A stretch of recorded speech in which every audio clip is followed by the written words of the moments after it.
Live from Fargo and serving you on TV, online, and on the go. This is Valley News Live at noon.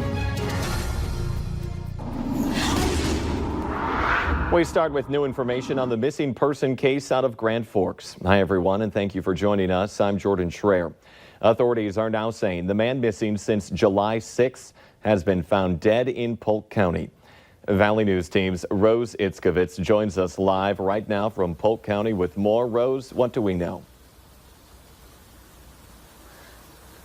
Yeah, Jordan, so far I just got to Polk County right now. This is where they say that 55-year-old Fernando Balboa's body was found Monday evening. So I've spoken with the Grand Forks Police Department because right now it's an open investigation between the Polk County Sheriff's Office, where I am right now, and the Grand Forks PD. Grand Forks Police tell me that it's actually a good sign that so far they found no trauma to Balboa's body. So they say that an open investigation is going on and that they have to do a full autopsy, and that could take up to 4 to 6 weeks until they know for sure. But right now, they're not suspecting any foul play. I asked, is this just the case of a man wandering away and not getting his medication on time? And they say that is one possibility. However, they will be exploring many possibilities in the upcoming weeks. And for now, I will toss back to you. We'll have more actually tonight at 5 and 6 on Valley News Live. Jordan? All right, and you can find the latest updates on valleynewslive.com. Rose Itzkovitz, thank you. New for you at noon, police in Fergus Falls want your help finding the person responsible for a jet ski theft. The department posted on its Facebook page saying this 1996 Polaris 780 CC SLX was taken from a business in Fergus last week. It appears the jet ski was taken with a golf cart. Anyone with information is urged to call the police. That number on your screen, 218-332-5506.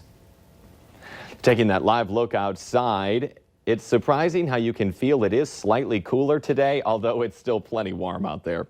For what we can expect in our forecast, let's check in with meteorologist Lisa Green. That is exactly the case. We haven't gotten rid of all of the humidity and heat. It's still summertime in July here, but it's not as intense as it was, and we've got a lot of sunshine too. You can see that there are a few clouds rolling through the southern valley, but other than that, we are enjoying a sunnier day. Now, you can see there's some clouds and some rain approaching the Bismarck area. We'll zoom out a little bit more. Currently raining in the Dickinson area. This is all moving eastward, and it will gradually work its way to the Red River Valley, first in the western counties and eventually east, with the potential for some thunderstorm development as well out ahead of this. But right now, looks like late afternoon and into the evening, and we'll have more on that coming up in your hour-by-hour planner. Temperatures rising. We're into the 70s to some low 80s, 81 in Fargo, 80 in Grand Forks. And as you see in our hourly planner, our chances for rain and thunder will be increasing as we head into the late afternoon, but especially into the evening and perhaps late night hours tonight too. We'll have more on this and how the rest of the week looks too coming up in just a few minutes. I look forward to it. Thank you, Lisa. There has been a dramatic rise in children entering the foster care system because their parents are on drugs. A study published this week found that as the opioid crisis swept across the U.S. from 2000 to 2017, there was a 147% increase in foster care entries. However, the study didn't specify what kind of drugs the parents used, so the results can't be linked to any particular substances. The Trump administration has a new policy to help limit the number of people crossing the southern border into the United States. Many of them would end up in the overcrowded facilities that are now at the center of a border battle. Gabe Gutierrez spoke with an agent in charge of one of those controversial detention centers. New outrage is mounting over the Trump administration making it harder for migrants to seek asylum in the U.S. The new rule means those coming from Central America can't apply for asylum here without doing so first in Mexico. How overwhelmed was this system over the past few months? Well, it was definitely overwhelmed. We spoke exclusively with Aaron Hall, the chief Border Patrol agent in El Paso, who oversees the station in Clint, Texas. At one point, the facility held about 700 children. It was only built to hold 100. What happened? Simply a volume issue. We don't want to hold that many people in our short-term facilities any more than we have to. A scathing report by the New York Times and the El Paso Times alleges the agency's leadership knew for months that some children had no beds to sleep on, no way to clean themselves, and sometimes went hungry. Even at this point, you still dispute the characterization of the care that these children were receiving inside the Clint facility. Absolutely. We've added showers. We've added laundry facilities. Should this not have been added months ago before it got that bad? Well, keep in mind that's the U.S. government. We have an entire contracting process. The illegal alien traffic is always going to be one step ahead of our ability to respond. As for the new asylum policy changes, Chief Hull believes that they will help reduce the flow of migrants here to the southern border. But critics are expected to challenge the new rules in court. Gabe Gutierrez, NBC News, El Paso, Texas. Meanwhile, Homeland Security says the conditions may worsen as more migrants arrive. Congress recently passed a $4.6 billion bill to address the crisis at the southern border. Millions of people on Facebook are saying they plan on storming a military base known as Area 51 in Nevada.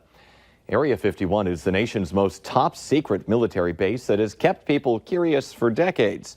But the viral event is drawing concern from the military. An Air Force spokesperson told NBC News the service branch was aware of the Facebook post. Now, this Facebook event is scheduled for September 20th.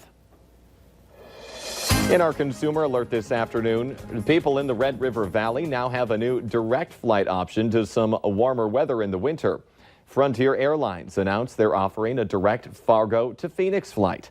The flights will start on November 14th and run Tuesdays, Thursdays, and Sundays. The airline says the frequency and times are subject to change. Allegiant Air already offers a direct flight to that area, but it technically lands in Mesa, which is a city very close to Phoenix. For more information on this, just go to our website. IHOP is celebrating its 61st anniversary today with some pretty cheap flapjacks. The breakfast chain is serving up short stacks of its original buttermilk pancakes for just 58 cents in honor of the chain's founding in 1958. That's less than what a short stack originally cost when the IHOP opened its doors. The dine-in only deal is good from 7 a.m. to 7 p.m. at participating locations nationwide. If you stop by Hornbacher's today, you may be leaving with more than just groceries. Until 1 this afternoon, United Way is teaming up with stores throughout the area for their Gobble It Up $5 lunch. That includes a turkey sandwich, chips, ice cream, and a beverage. I think the more you get involved, the more you understand what is needed out in the community. There are people that are suffering and in need of somebody's hand and a little expertise, and by understanding what the problem is, you have a better understanding, and you may come up with a better solution to help people in need. If you want to get involved with United Way, just go to our website, valleynewslive.com.